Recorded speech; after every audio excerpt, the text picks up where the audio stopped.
തീവ്ര വോട്ടർ പട്ടിക പരിഷ്കരണ ദൗത്യമായ സ്പെഷ്യൽ ഇന്റൻസീവ് റിവിഷൻ അഥവാ SIRന് കേരളത്തിൽ ഇന്ന് തുടക്കമായിരിക്കുകയാണ്.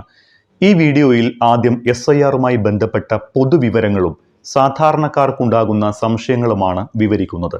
ഒപ്പം SIRന്റെ 10 ഘട്ടങ്ങൾ വീഡിയോയ്ക്ക് അവസാനം വിശദമായി തന്നെ പറഞ്ഞുതരാം. തീവ്ര വോട്ടർ പട്ടിക പരിഷ്കരണത്തെക്കുറിച്ചുള്ള ആശങ്കകൾ വോട്ടർമാർക്ക് ഒട്ടേറെയുണ്ട്.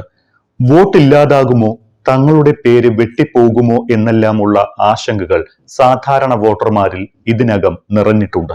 എന്നാൽ പട്ടികയിലുള്ള ആരുടെയും പേര് ഒഴിവാക്കിയിട്ടില്ല എന്നും ഒഴിവാക്കില്ല എന്നും അർഹരായ എല്ലാവർക്കും വോട്ട് ഉറപ്പാക്കുമെന്നും തെരഞ്ഞെടുപ്പ് കമ്മീഷൻ ഉറപ്പു നൽകുന്നു. നവംബർ 4 അതായത് ഇന്നു മുതൽ ഓരോ വോട്ടർമാരുടെ അടുത്തും ബൂത്ത് ലെവൽ ഓഫീസർമാർ അഥവാ BLOമാരും രാഷ്ട്രീയ പാർട്ടികൾ നയിക്കുന്ന ബൂത്ത് ലെവൽ ഏജന്റുമാർ അഥവാ BLAമാരും എത്തും. ഇവർ നൽകുന്ന എന്യൂമറേഷൻ ഫോമുകൾ കൃത്യമായും വ്യക്തമായും പൂരിപ്പിച്ച് ഫോട്ടോ പതിപ്പിച്ച് അടുത്ത തവണ BLOമാർ വീട്ടിലെത്തുമ്പോൾ തിരിച്ചേൽപ്പിച്ചാൽ മാത്രം മതി. അതേസമയം ഫോട്ടോ പതിക്കൽ നിർബന്ധവുമല്ല. ഈ ഘട്ടത്തിൽ രേഖകൾ ഒന്നും നൽകേണ്ടതല്ല. രേഖകൾ ആവശ്യമാണ് എങ്കിൽ സമർപ്പിക്കേണ്ടത് അടുത്ത ഘട്ടത്തിലാണ്. ഇക്കാര്യം പ്രത്യേകം ഓർമ്മിക്കണം. വിദേശത്തുള്ളവരുടെ ഫോം അടുത്ത ബന്ധുക്കൾ ഒപ്പിട്ട് നൽകിയാൽ മാത്രം മതി.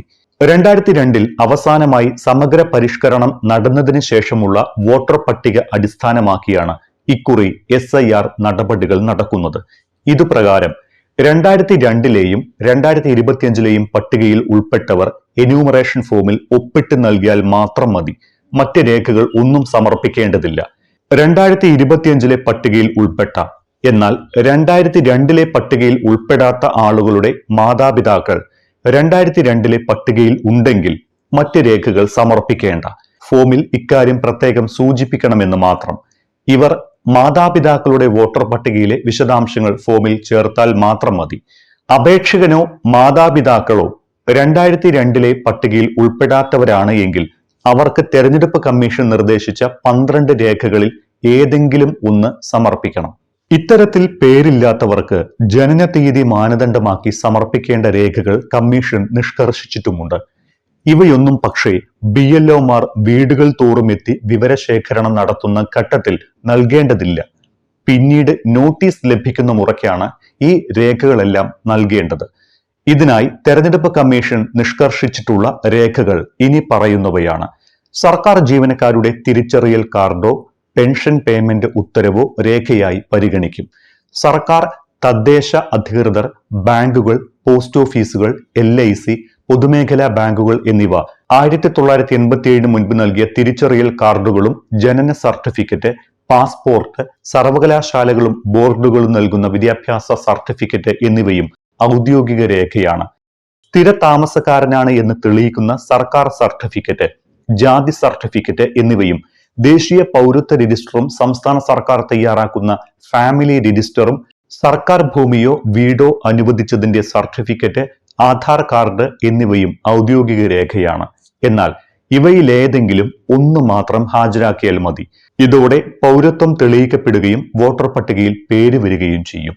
ഓൺലൈനായും അപേക്ഷ നൽകാൻ അവസരമുണ്ട്. മുഖ്യ തെരഞ്ഞെടുപ്പ് ഓഫീസറുടെ വെബ്സൈറ്റിൽ ഇന്നു മുതൽ ഇതിനായുള്ള അഡ്രസ് ലിങ്ക് ലഭ്യമാണ്.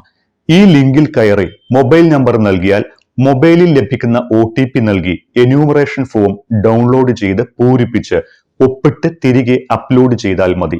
ഇത്തരത്തിൽ ഓൺലൈനായി പൂരിപ്പിച്ച് അപ്ലോഡ് ചെയ്യുന്ന അപേക്ഷകൾ അപ്പോൾ BLOമാരുടെ മൊബൈൽ ആപ്പിലെത്തും. ഇവ BLOമാർ അപ്രൂവ് ചെയ്യുന്ന മുറയ്ക്ക് EROക്ക് കിട്ടും. എന്തെങ്കിലും തരത്തിലുള്ള പരാതി ഉണ്ടെങ്കിൽ BLO, ERO എന്നിവർക്ക് പരാതി നൽകാം. കളക്ടറാണ് 1ാം അപ്പീൽ അധികാരി. 2ാം അപ്പീൽ അധികാരി മുഖ്യ തെരഞ്ഞെടുപ്പ് ഓഫീസറും. ഇനി 2002ലെയും 2025ലെയും പട്ടികയിൽ പേരില്ലാത്തവർ ഫോറം 6ൽ അപേക്ഷിച്ച് പേര് ചേർക്കാം. ഇവർ 1987 ജൂലൈ 7 മുൻപ് ജനിച്ചവരാണ് എങ്കിൽ ജനന തീയതിയോ ജനന സ്ഥലമോ തെളിയിക്കുന്ന രേഖകളിൽ ഒന്ന് നൽകണം. 1987 ജൂലൈ 1നും 2004 ഡിസംബർ 2-നുമിടയിൽ ജനിച്ചവർ ജനന തീയതിയോ ജനന സ്ഥലമോ തെളിയിക്കുന്ന രേഖകളും ഒപ്പം മാതാപിതാക്കളിൽ ഒരാളുടെയും രേഖ നൽകണം. 2004 ഡിസംബർ 2-ന് ശേഷം ജനിച്ചവരും സ്വന്തം രേഖയും മാതാപിതാക്കളുടെയും രേഖകൾ സമർപ്പിക്കണം. ഇതിനെല്ലാം കമ്മീഷൻ അംഗീകരിച്ച ഞാൻ നേരത്തെ സൂചിപ്പിച്ച 12 രേഖകളിൽ ഒരെണ്ണം മതിയാകും. രണ്ടിടത്ത് വോട്ടുണ്ടെങ്കിൽ ഒന്ന് നീക്കം ചെയ്യാനും ഈ അവസരം ഉപയോഗിക്കാം. ഇതിനായി BLOക്കോ EROക്കോ അപേക്ഷ നൽകിയാൽ മതി. മൊബൈൽ ആപ്പും ഇതിനായി ഉണ്ട്. ഒരു സ്ഥലത്ത് നിന്ന് ഇപ്പോഴത്തെ താമസ സ്ഥലത്തേക്ക് വോട്ട് മാറ്റുന്നതിനും ഇങ്ങനെയാണ് അപേക്ഷ സമർപ്പിക്കേണ്ടത്. മണ്ഡലത്തിൽ തന്നെ താമസിക്കുന്ന ആളായിരിക്കണം എന്ന നിർബന്ധം മാത്രമേ ഇതിനുള്ളൂ. ഒരിടത്ത് വോട്ടുള്ള ഇതര സംസ്ഥാനക്കാരോ അല്ലാത്തവരോ മറ്റൊരിടത്ത് വോട്ട് ചേർക്കുന്നത് പേര്, വയസ്സ്, വീട്ടുപേര്, പിതാവിന്റെ പേര് തുടങ്ങിയ വിവരങ്ങളിലൂടെ സിസ്റ്റം തന്നെ കണ്ടെത്തും. ഇരട്ട വോട്ടുകൾ നീക്കാൻ വോട്ടർക്ക് തന്നെ അപേക്ഷിക്കുകയുമാകാം. SIR സംബന്ധിച്ച ഏത് സംശയ നിവാരണത്തിനും ഹെൽപ്പ് ഡെസ്കുകൾ ജില്ലാ കളക്ടർ സജ്ജമാക്കിയിട്ടുണ്ട്. 2025 ഒക്ടോബർ 27 വരെ പട്ടികയിലുള്ള എല്ലാവരും SIRന്റെ ഭാഗമാകും. ആകെ 2.78 കോടി വോട്ടർമാരാണ് ഒക്ടോബർ 27 വരെയുള്ള കണക്ക് പ്രകാരം കേരളത്തിലുള്ളത്. ഇവർക്കെല്ലാവർക്കും വീടുകളിലെത്തി എന്യൂമറേഷൻ ഫോം വിതരണം ചെയ്യും. ഓരോ വോട്ടർമാരെയും തേടി ചുരുങ്ങിയത് 3 തവണയെങ്കിലും വീട്ടിലെത്തണം എന്നാണ് BLOമാർക്ക് ലഭിച്ചിട്ടുള്ള നിർദ്ദേശം. ഒരു പ്രാവശ്യം വോട്ടറെ കാണാൻ സാധിച്ചില്ല എങ്കിൽ വീണ്ടും തേടിയെത്തണം. ഓരോ വോട്ടറുടെയും ഫോൺ നമ്പറുകൾ BLOയുടെ കൈവശമുണ്ടാകും. ഇതനുസരിച്ച് ഓരോ വോട്ടറെയും വിളിച്ചറിയിച്ച ശേഷം എത്തും. നവംബർ 4 മുതൽ ഡിസംബർ 4 വരെയാണ് ഫോം വിതരണവും തിരികെ വാങ്ങലും നടക്കുന്നത്. എല്ലാ വോട്ടർമാർക്കും BLO 2 എന്യൂമറേഷൻ ഫോമുകൾ നൽകും. ഒരെണ്ണം പൂരിപ്പിച്ച് നൽകണം, മറ്റൊന്ന് സ്വന്തമായി സൂക്ഷിക്കുകയും ചെയ്യാം. ഈ ഒരു ഫോം പൂരിപ്പിക്കുന്നതിനും ഓൺലൈനായി അപ്ലോഡ് ചെയ്യുന്നതിനും BLOയുടെ സഹായവും ലഭിക്കും. ഫോമുകൾ പൂരിപ്പിച്ച് നൽകുന്നതിനൊപ്പം രസീറ്റും കൈമാറും. നിയമസഭ, ലോക്സഭാ തെരഞ്ഞെടുപ്പുകൾക്കായി കേന്ദ്ര തെരഞ്ഞെടുപ്പ് കമ്മീഷന്റെ മേൽനോട്ടത്തിൽ തയ്യാറാക്കുന്ന ഒരു വോട്ടർ പട്ടികയും പഞ്ചായത്ത് തെരഞ്ഞെടുപ്പിനായി സംസ്ഥാന തെരഞ്ഞെടുപ്പ് കമ്മീഷന്റെ മേൽനോട്ടത്തിൽ തയ്യാറാക്കുന്ന മറ്റൊരു വോട്ടർ പട്ടികയും കേരളത്തിലുണ്ട്. ഒരു വോട്ടർ പട്ടികയിൽ പേരുണ്ട് എന്ന കാരണത്താൽ രണ്ടാമത്തെ വോട്ടർ പട്ടികയിൽ പേരുണ്ടായിക്കൊള്ളണമെന്നില്ല. SIR നടപ്പാക്കുന്നത് നിയമസഭ, ലോക്സഭാ തെരഞ്ഞെടുപ്പുകൾക്കായി തയ്യാറാക്കുന്ന വോട്ടർ പട്ടികയിലാണ്. ഇനിയും സംശയമുള്ളവർക്ക് 2002 വോട്ടർ പട്ടികയിൽ പേരുണ്ടോ എന്ന് ആദ്യം ഇലക്ഷൻ കമ്മീഷന്റെ സൈറ്റിൽ കയറി പരിശോധിക്കണം. കേരളത്തിലെ എല്ലാ നിയമസഭാ മണ്ഡലങ്ങളിലെയും മുഴുവൻ ബൂത്തുകളിലെയും വോട്ടർ പട്ടിക ഈ ഒരു വെബ്സൈറ്റിൽ ലഭിക്കും. അതിൽ നമ്മുടെ മാതാപിതാക്കളുടെയോ വോട്ടുണ്ടോ ഇല്ലയോ എന്നറിയാം. ആദ്യം ജില്ല ഏതാണ് എന്ന് നോക്കണം. അതിനുശേഷം ആ ജില്ലയിലെ ഏത് നിയമസഭാ മണ്ഡലമാണോ അതിലും ക്ലിക്ക് ചെയ്യുക. തുടർന്ന് ആ മണ്ഡലത്തിലെ ഏത് പോളിംഗ് ബൂത്തിലായിരുന്നു വോട്ട് എന്ന് നോക്കി അതിൽ ക്ലിക്ക് ചെയ്താൽ ആ ബൂത്തിലെ വോട്ടർ പട്ടിക ലഭിക്കും. സംസ്ഥാനത്ത് 2002 ശേഷം നിയമസഭാ മണ്ഡലങ്ങളുടെ പുനർനിർണയം നടന്നതിനാൽ പുതുതായി വന്ന നിയമസഭാ മണ്ഡലങ്ങളിലെ വോട്ടർമാർ 2002 തങ്ങളുടെ വോട്ട് ഉണ്ടായിരുന്നത് ഏത് നിയമസഭാ മണ്ഡലത്തിലാണോ അതിലാണ് ക്ലിക്ക് ചെയ്യേണ്ടത്. 2002 മുതൽ 2004 വരെയുള്ള കാലയളവിൽ കേരളത്തിന് പുറത്ത് മറ്റേതെങ്കിലും സംസ്ഥാനത്ത് വോട്ടുണ്ടായിരുന്നവർ ആ സംസ്ഥാനത്തിന്റെ CEOയുടെ വെബ്സൈറ്റിലാണ് തങ്ങളുടെ പേര് തിരയേണ്ടത്.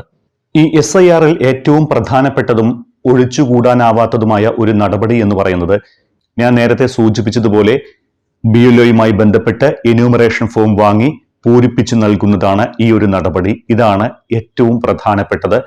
ഇന്നു മുതൽ ഡിസംബർ 4 വ്യാഴാഴ്ച വരെ ഒരു മാസം സമയം ഇതിനായിട്ടുണ്ട്. അതിനാൽ എന്യൂമറേഷൻ ഫോം BLO വീട്ടിൽ കൊണ്ടുവരുന്നതും കാത്തിരിക്കാതെ കേരളത്തിന്റെ മുഖ്യ തെരഞ്ഞെടുപ്പ് ഓഫീസറുടെ വെബ്സൈറ്റിൽ നിന്നും ഇത് ഡൗൺലോഡ് ചെയ്തെടുക്കുകയും അവിടെ തന്നെ അപ്ലോഡ് ചെയ്യാനുമുള്ള സൗകര്യമുണ്ട്. ഇനി 2002 വോട്ടർ പട്ടികയിൽ പേരില്ലാത്തവർ ചെയ്യേണ്ടത് ഇനി പറയുന്ന കാര്യങ്ങളാണ്. 2002 വോട്ടർ പട്ടികയിൽ തങ്ങളുടെയോ മാതാപിതാക്കളുടെയോ പേരുള്ളവർ, അതിന്റെ വിശദാംശങ്ങളും പേരില്ലാത്തവർ തങ്ങൾ ഇന്ത്യൻ പൗരന്മാരാണ് എന്ന് തെളിയിക്കാൻ തെരഞ്ഞെടുപ്പ് കമ്മീഷൻ ആവശ്യപ്പെട്ട 12 രേഖകളിൽ ഏതെങ്കിലും ഒന്നിന്റെ പകർപ്പും എന്യൂമറേഷൻ ഫോമിനൊപ്പം നൽകണം. അവരെ 3ആയി തരംതിരിച്ചിരിക്കുന്നു. 1987 ജൂലൈ 1 മുൻപ് ജനിച്ചവർ. ഇവർ സ്വന്തം ജനന തീയതിയും ജനന സ്ഥലവും തെളിയിക്കുന്ന രേഖ സമർപ്പിക്കണം. 87 ജൂലൈ 1 2004 ഡിസംബർ 2 ഇടയിൽ ജനിച്ചവർ. ഇവർ ചെയ്യേണ്ടത് സ്വന്തം ജനന തീയതിയും ജനന സ്ഥലവും തെളിയിക്കുന്ന രേഖ കൂടാതെ മാതാവിന്റെയോ പിതാവിന്റെയോ ഏതെങ്കിലും ഒരാളുടെ ജനന തീയതിയും ജനന സ്ഥലവും തെളിയിക്കുന്ന രേഖയും സമർപ്പിക്കണം. ഇനി 2004 ഡിസംബർ 2 ശേഷം ജനിച്ചവർ. അവർ ചെയ്യേണ്ടത് സ്വന്തം ജനന തീയതിയും ജനന സ്ഥലവും തെളിയിക്കുന്ന രേഖ കൂടാതെ രക്ഷിതാക്കളിൽ മാതാവിന്റെയും പിതാവിന്റെയും ജനന തീയതിയും ജനന സ്ഥലവും തെളിയിക്കുന്ന രേഖയും സമർപ്പിക്കണം. രക്ഷിതാക്കളിൽ ഒരാൾ ഇന്ത്യൻ പൗരൻ അല്ലെങ്കിൽ ജനന സമയത്തുള്ള രക്ഷിതാവിന്റെ വിസയുടെയും പാസ്പോർട്ടിന്റെയും പകർപ്പ് നൽകണം. ഇനി ഈ BLOമാർ നേരിട്ടും ഓൺലൈനായും അംഗീകാരം നൽകിയ വോട്ടർമാരെ ഉൾപ്പെടുത്തി ബൂത്ത് തിരിച്ച് പട്ടികയിലാക്കി ഡിസംബർ 9 ചൊവ്വാഴ്ച കരട് വോട്ടർ പട്ടിക പ്രസിദ്ധീകരിക്കും. കരട് വോട്ടർ പട്ടികയിൽ തങ്ങളുടെ പേര് ഉൾപ്പെട്ടിട്ടുണ്ട് എന്ന് ഓരോ വോട്ടറും സ്വന്തം നിലയ്ക്ക് ഉറപ്പുവരുത്തണം.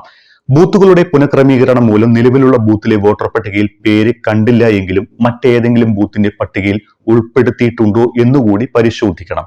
ഇനി ഡിസംബർ 9 മുതൽ 2026 ജനുവരി 8 വരെയാണ് ഈ കരട് വോട്ടർ പട്ടികയിൽ നിന്ന് വെട്ടിമാറ്റിയതിനെതിരായ എന്തെങ്കിലും പരാതികളോ അല്ലെങ്കിൽ വ്യാജമായ കൂട്ടിച്ചേർക്കലുകളോ ഉണ്ടായിട്ടുണ്ടെങ്കിൽ അപേക്ഷകളും പരാതികളും സമർപ്പിക്കേണ്ടത്. ഡിസംബർ 9 മുതൽ 2026 ജനുവരി 31 വരെ കരട് വോട്ടർ പട്ടികയ്ക്കെതിരായ പരാതികളും ആക്ഷേപങ്ങളിലും ഓരോ നിയമസഭാ മണ്ഡലത്തിലുമുള്ള ERO നോട്ടീസ് അയക്കും. തുടർന്ന് ഹിയറിംഗ് നടത്തി രേഖകൾ പരിശോധിച്ച് ERO ഒരു തീരുമാനമെടുത്ത് ആവശ്യമുള്ളത് കൈക്കൊള്ളുകയും അല്ലാത്തവ തള്ളുകയും ചെയ്യും. EROമാരുടെ നടപടികൾ തീർത്ത് അന്തിമ വോട്ടർ പട്ടിക തയ്യാറാക്കാൻ ഫെബ്രുവരി 3 കേന്ദ്ര തെരഞ്ഞെടുപ്പ് കമ്മീഷന്റെ അനുമതി തേടും. കേരളത്തിന്റെ അന്തിമ വോട്ടർ പട്ടിക 2026 ഫെബ്രുവരി 7 പ്രസിദ്ധീകരിക്കുക. വോട്ടർ പട്ടികയിൽ നിന്ന് പേര് മാറിയിട്ടുണ്ടെങ്കിൽ അല്ലെങ്കിൽ വോട്ടർ പട്ടികയിൽ പേരില്ല എന്നുണ്ടെങ്കിൽ അപ്പീലിന് 2 അവസരങ്ങളുണ്ട്. അന്തിമ പട്ടികയ്ക്ക് മേലുള്ള അപ്പീലുമായി EROയെയാണ് സമീപിക്കേണ്ടത്. EROയുടെ തീരുമാനത്തിനെതിരായ അപ്പീൽ മുഖ്യ തെരഞ്ഞെടുപ്പ് ഓഫീസർക്കാണ് നൽകേണ്ടത്. 2 അപ്പീലും തള്ളിയാൽ പിന്നെ കമ്മീഷന്റെ ഭാഗത്തു നിന്നും വോട്ടർ പട്ടികയിൽ പേര് ചേർക്കുന്നതിനുള്ള വഴി അടയും. ഇതോടെ പിന്നീട് വോട്ട് ചെയ്യാനുള്ള അവസരവും ഇല്ലാതാകും.